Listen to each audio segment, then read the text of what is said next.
nouvelle vidéo. Je suis en train de me faire martyriser par Senko qui est dans son quart d'heure de folie. Voilà. Au lieu de faire l'imbécile, regarde, dis bonjour. Dis bonjour. Voilà, coucou.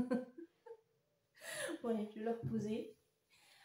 Donc aujourd'hui, on se retrouve pour vous présenter mon budget planeur pour l'année 2023. Donc vous savez qu'actuellement, j'utilise celui-ci qui est en format A4 et vous pouvez retrouver le budget planeur directement sur Google Drive. Hein. Je vous ai mis un lien dans la description. Vous regardez, vous cherchez un petit peu sur la chaîne et vous allez trouver des liens directs pour aller télécharger gratuitement le planeur et l'utiliser. Donc ils ne sont pas datés, comme ça vous pouvez les utiliser chaque année. Et pour moi c'est plus simple plutôt que de vous remettre des planeurs tous les ans. C'est beaucoup plus simple d'utilisation. Voilà. Bon. Et du coup, comme j'ai le planeur et puis comme vous le savez, j'ai celui-ci pour mettre mes épargnes, mes défis. Je me suis dit que c'était bête et autant tout mettre dans le même parce que finalement celui-ci, il n'y avait pas grand-chose et c'est vrai que c'est pas très pratique à la longue d'avoir deux outils. Donc, autant optimiser et en utiliser un seul. Donc, voilà, je me suis créé un planeur en format A5 et je vais vous montrer ça tout de suite. Donc voilà, je vous présente mon budget planeur pour 2023. Donc il n'est pas rempli encore, hein, c'est encore un petit peu trop tôt pour moi, même si je commençais déjà à voir un petit peu ce que je veux faire, notamment au niveau des épargnes, etc. Mais là, je vais déjà vous le présenter et vous montrer ce que j'ai fait. Donc, pour ceux qui connaissent, hein, c'est le planeur de chez Action. Donc ça, j'ai gardé ici la page de garde parce que ça peut être utile puisqu'on a une petite pochette là pour mettre des petites choses, des petits pense-bêtes. Donc mon planeur, alors il est vraiment basé sur le même, c'est le même que le format A4, hein, mais en format A5. J'ai juste voilà, revu la présentation pour que ça tienne.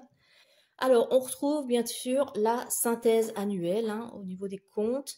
Donc, le compte courant, la synthèse au 1er janvier, l'état des comptes au 1er janvier et celui au 31 décembre. Idem pour les épargnes et placements et pour les crédits dettes. Donc, je vais décaler un petit peu par là, comme ça on verra mieux. Ensuite, ici, on a toute la liste des dettes, donc la liste des dettes au 1er janvier, la liste des dettes au 31 décembre et après on fera à la fin de l'année le bilan de capital remboursé. Hop, descendre là. Ici, on va retrouver les dépenses et revenus exceptionnels donc sur l'année, hein, tout ce qui tombe, les échéances qui tombent une fois dans l'année. Par exemple, si on n'est pas mensualisé au niveau de l'assurance, on peut noter pour ne pas oublier. Moi, je note les billets de train, l'assurance scolaire, quand il y a des anniversaires. Voilà, donc ça, c'est ici, tout ce qui sort un peu de l'ordinaire pour être sûr de ne pas l'oublier au moment où on fait son budget prévisionnel.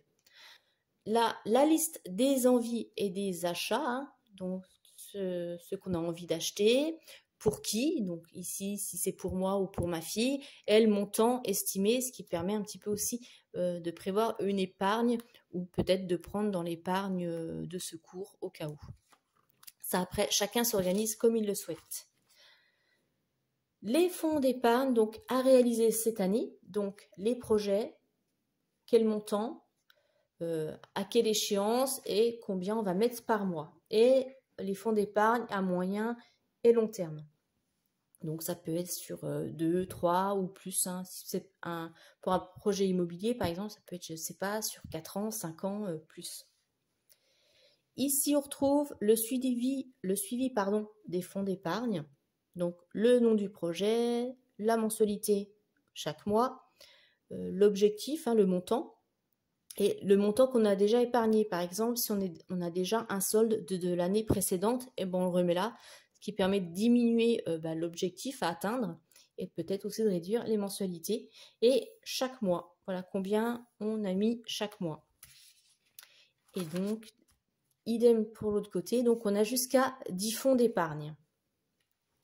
Ensuite, ici, on va retrouver la revue annuelle par catégorie. Donc, ici, c'est le premier semestre. Donc, les revenus, les épargnes, les dettes payées, les dépenses fixes, les dépenses variables, les courses, l'essence, santé, enfin voilà, etc. C'est toutes mes enveloppes un petit peu quotidiennes. Et la même chose pour le deuxième semestre. Donc, après, on a tous les onglets pour chaque mois.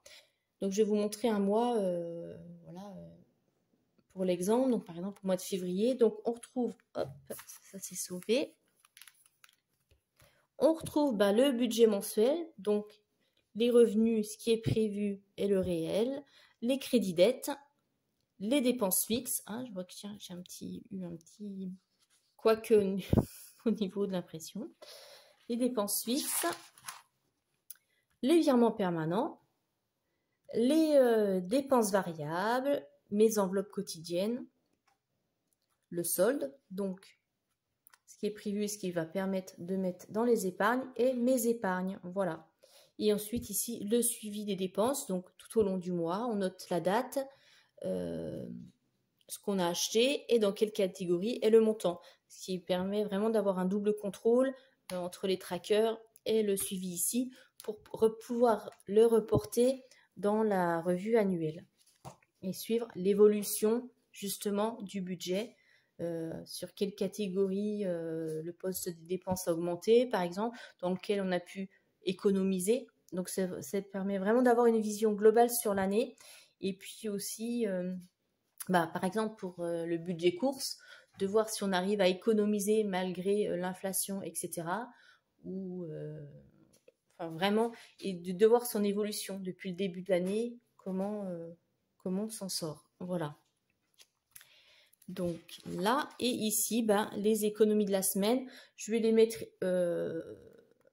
ça je l'ai modifié, je l'ai rajouté, parce que je trouve que c'est mieux d'avoir vraiment une trace de ce qui a été économisé tout au long du mois. Donc, on retrouve les épargnes, les défis, la monnaie, le solde et chaque semaine.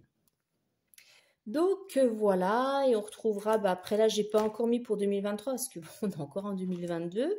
Donc, ça, vous connaissez, mais je vous le montre quand même. Donc, on retrouve ici toute la partie des défis qui seront là.